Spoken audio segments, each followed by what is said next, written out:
Hello mga kalablab naming viewers. For today's video po ay magluluto po ako ng kaunting giniling. Konti lang kasi konti na lang.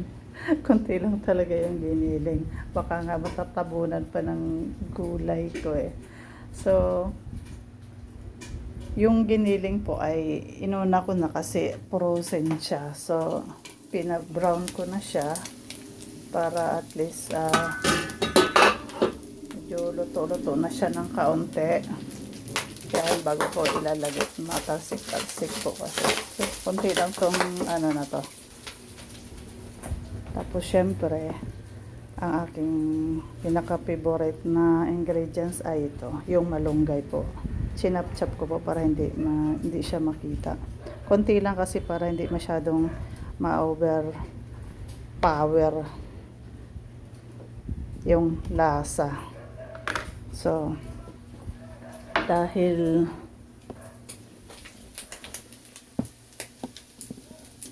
ayan,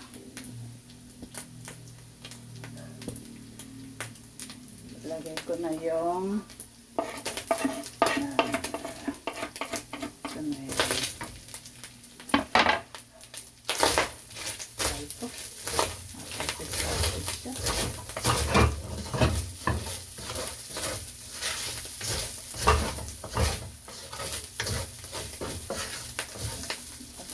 talsik ang aking luto. Ayan, ilalagay na natin yung gulay. Sabay-sabay na natin. Tignan mo. Baka hindi po ito giniling kung hindi gulay na may giniling. Mas maraming gulay kaysa giniling. Pero ko lang po ito, isayang naman. Plano ko sana gawing burger steak. Pero sabi ko awa na ako kaka-prito. So ito na lang. Yung may sarsa. Yan. Bakit ko po nilagyan ng gabi? Kasi meron ako. Para sa akin kasi sa panahon ngayon kung ano yung pwede namang ilagay na natin para at least alam nyo yung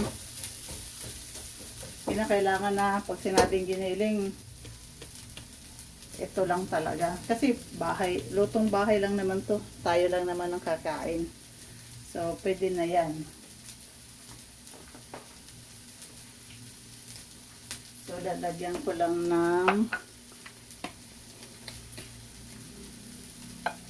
lagyan ko muna ng kaunting tubig.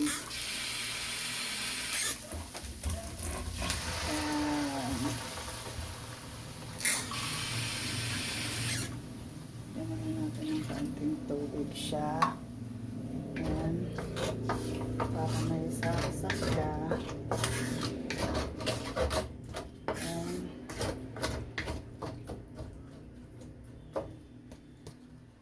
Ayan. Lagyan pa natin ng kaunti para medyo na-sauce siya. Tapos lalagyan na natin ng timplahan na natin. Bahala na po kayo kung anong titimpla niyo pag kayo magluto. Ako lang kung ano lang yung paisip ko lalagay ko. Ayan.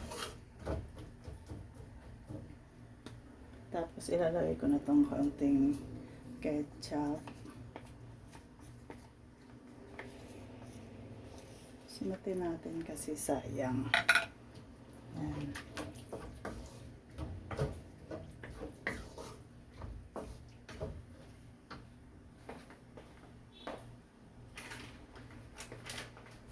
Tapos lalagyan natin ng kaunting oyster para medyo pandagdag sa lasa. Kunti lang. Pang lasa-lasa lang. Ayan. Madali na pong maluto kasi maliliit naman yung gulay. Tsaka yung karne naman ay inano ko. Tapos lalagyan natin ng kaunting asukal. Mamaya ko na to titimplahan talaga ng ano.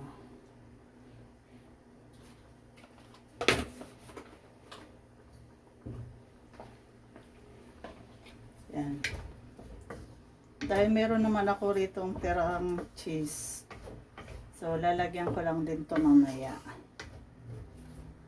So, pakukuluin ko lang ito. Tapos, ilalagay ko na yung malunggay. So, mamaya papakita ko po sa inyo ang aking finished product. Ingat po kayo. Bye!